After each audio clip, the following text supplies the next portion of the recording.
Hi, my name's Tony Suick. I'm a financial advisor and one of the partners here at Lifetime Retirement Partners, and I'd like to welcome you to our market and economic framework for the month of May 2026. Actually recorded in June, looking back at the month of May and saying what happened in the stock market, where do we kind of think we were in the economy at the end of the month, and what are our expectations going forward. In the interest of time, I always jump right into this because I try to keep it to 10 to 15 minutes, which is a very concise amount of time to try to explain the economy and the stock market in a digestible manner. I will walk you through real quick what's available on our website, lifetimeretirementpartners.com, where you can come through. You can download this PDF.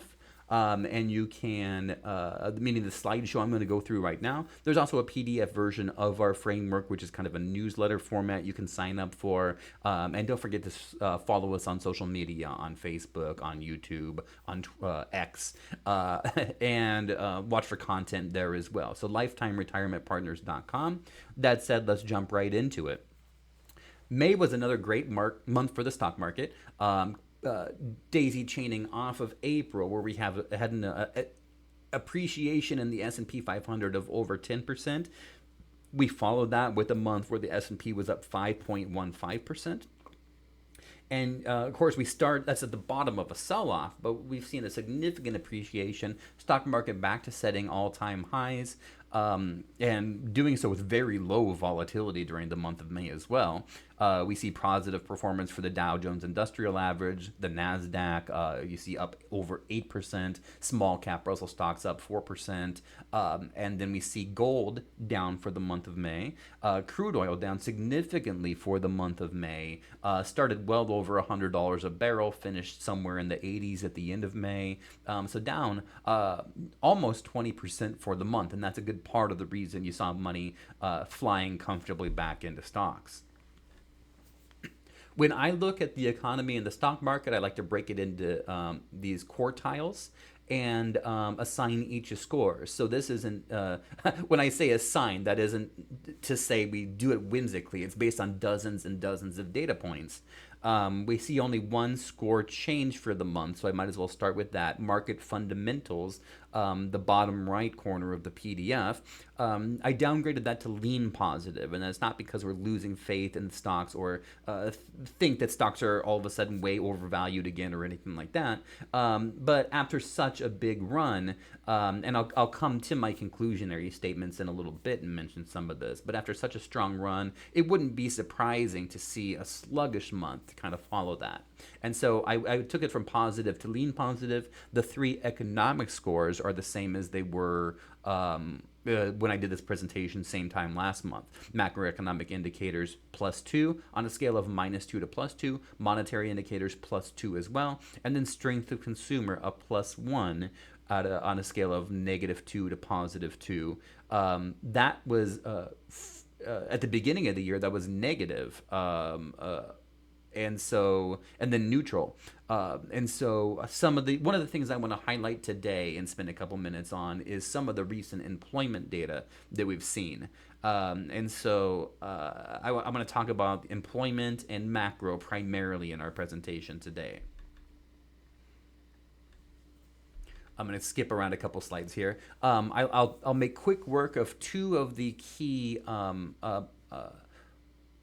indexes that we look at Lifetime Retirement Partners. So these are proprietary items also available on our website. The Lifetime Momentum and Volatility Index tracks 4 different data points and creates a score for momentum and for volatility in the stock market. You can see there, actually in late January is where we saw an initial decline, AI fear / Iran conflict. Negative scores for several weeks there, and then you see it swings from -2 to 0 to +4 all of a sudden. And so where we had seen a bit of an indicator that maybe it's okay to take some gains and move aside a little bit, all of a sudden we see this massive score. I believe the date was April 3rd when we generated that. And that's a great indicator to get right back in and be all stock for a while. And so the score, -4 to +4, we're still running a +3 as we have been for the last 6 or 7 weeks leading up to the end of May.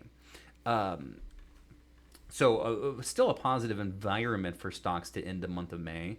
Another similar but differentiated index is the early warning system. And the idea isn't necessarily to think that we can predict recessions, but this is a combination of 8 different data points updated weekly to say, okay, how much fragility do we see in the stock markets? That's the in the economy. That's the key word, fragility. On a scale of 0 to 10, we currently score that a 2.3, which is in an area that it has been for most of the year.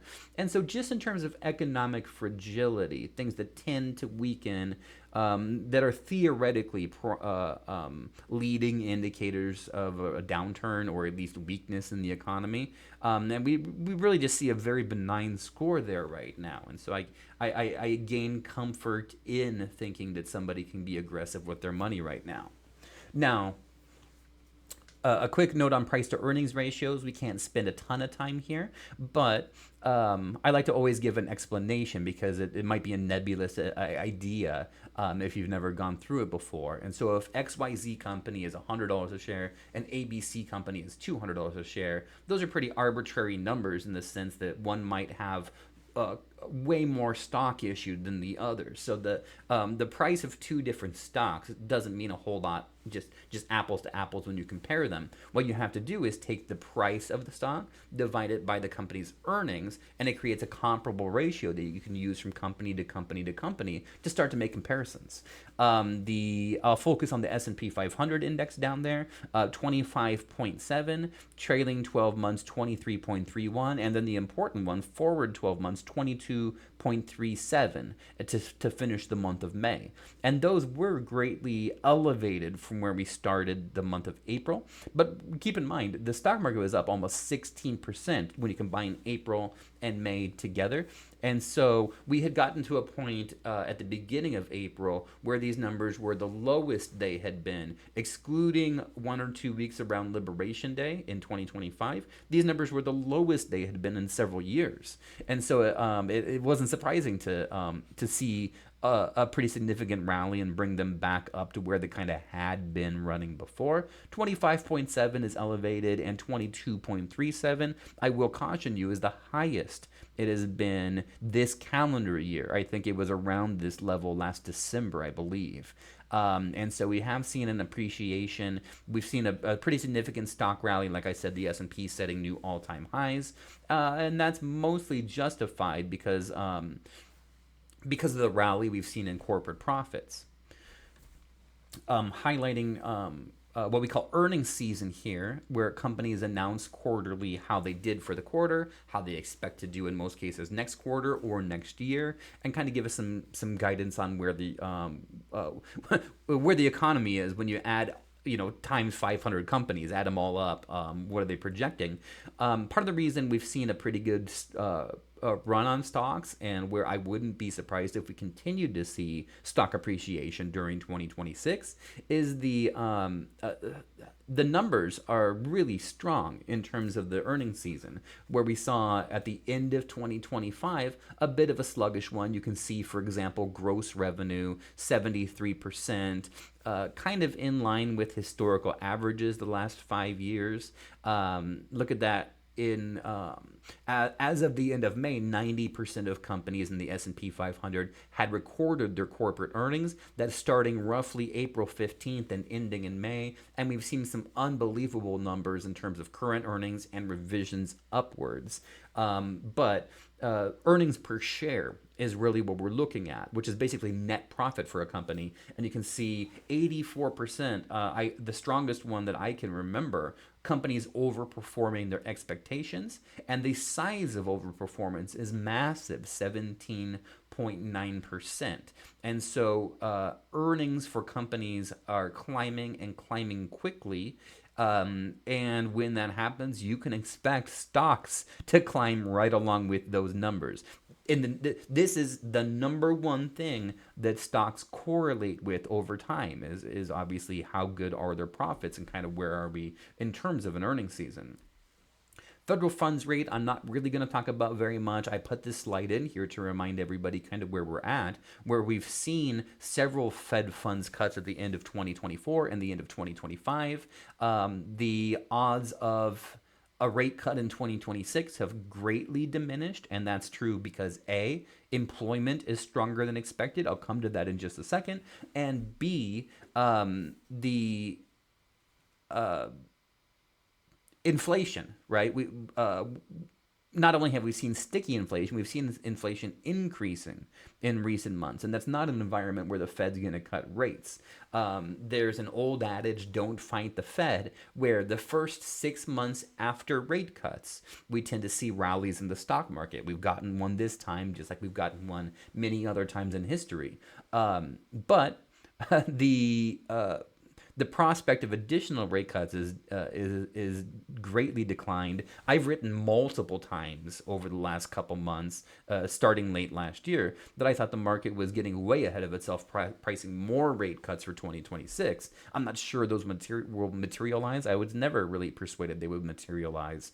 The point is that we're about to lose that quote unquote halo effect of stocks rallying because rates are lower. And in the interest of time, I really can't go that much deeper into the concept, but it's an important thing to point out that might be coming to an end. A couple key data points for the month of May. We've seen bank lending continue to be very strong. This is one of the greatest indicators of both an expanding economy or, when it declines, a recession. We see that over 6%, meaning a year over year increase in terms of how much all banks are lending out. That's an extremely important one. I call it the oil of the economy, the lubrication. When that starts to decline, and all of a sudden banks can't get lending, borrowers, of course. Small companies can't get lending. That's when things start to grind to a slower movement. Still very strong numbers, so I won't go into too much more there. A couple of the key data points in terms of unemployment that we see right now, and I point these out because they create a pretty important narrative. Initial jobless claims down 7 out of the last 8 months, where we had been seeing a general trend upwards. And so 208,000, that was the lowest number we've seen in over a year in terms of most recent jobless claims. And so fewer people filing for unemployment, essentially. Job openings, non-farm payroll. And so we take job openings, the number of job openings in the country divided by the number of unemployed persons. We had seen that moving in the wrong direction as well. And of course, keep in mind that could be from a decrease in job openings, an increase in the unemployed, or both, which is why we like to look at this ratio. And you can see that gradually declining, moving in the wrong direction for most of 2025. Most economists were predicting a continuing a labor market that was going to continue to weaken in 2026. We've seen the exact opposite. We've seen this number spike up to the best point that it's been at in a year. And so the weakness in the jobless market really isn't there the way that a lot of people expected it to be. Final slide on that, wage growth. This is real wage growth, meaning we're measuring how much are wages growing above inflation. And you see the most recent read is a pretty weak one, 0.6%, wages growing above inflation. But you can also look at that and say, well, that's the 12th consecutive quarter where wages have grown faster than inflation. Now, if we have continued hostilities in Iran with no resolution in the Strait of Hormuz, if we see continued inflation, a lot of it rooted around oil prices, are we going to continue to see wages grow faster than inflation? Maybe not. And that could be true if wages rise, but inflation climbs even faster to go along with it. A couple quick data points on the strength of the economy. Purchasing Managers Index report from manufacturing. And so this is projections of purchasing orders in the manufacturing sector. The manufacturing sector had been in contraction for most of the last 2 years. And then in 2026, we saw a sudden and rebound that was surprising in its strength. It wasn't just a single outlying data point. Now, there had been a lot of predictions that this was going to turn around in 2026. To see it magically show up in January was an interesting phenomenon. But you see, if anything, that's just gained steam in the manufacturing sector over the last now 5 months. Services, I point out because it continues to be strong. We've seen an expansion in the services sector for several years. The services sector is a much larger part of the economy than manufacturing. So as great as it is to see manufacturing rally, this is 70 to 75% of the economy. And we see continued strong expansion there as well. Those are just meaning the Purchasing Managers Index are projections of what purchasing managers are expected to do or what they say they're going to do. If you want something a little more tangible, one of the things that I really like to look at is manufacturers' value of shipments, which we have seen climb essentially every month for the last year, and climb pretty strongly. The reason I like looking at this, so just to give you kind of the quick textbook definition, manufacturers' value of shipments captures what firms are producing and delivering, not just expectations or sentiment like the PMIs. It offers insight into goods demand, supply chain activities, and inventory flow. And you see what I like to look for. Look at how responsive it is on the inset graph, the graph since 2007. You see that deep, deep valley during the Great Recession. You see that sudden pull down during COVID, and a slight pull down in 2023 and leading into 2024, the end of 2023. And so I like how cyclical that is in terms of trying to find a valuable data point to interpret the strength of the economy. And so to see that gradually gaining strength is a great indicator.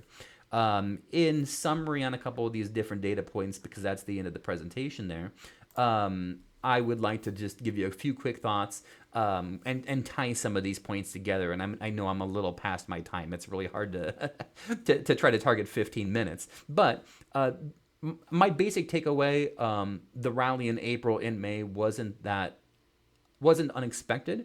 We've seen really good performance in the stock market. My personal expectation, and this is getting a little into crystal ball territory that I try not to get too deep into. My personal expectation, don't be surprised if June is a little more sluggish of a month, because of what I'm really looking at is now we have about a 6-week runway until the next earnings season begins.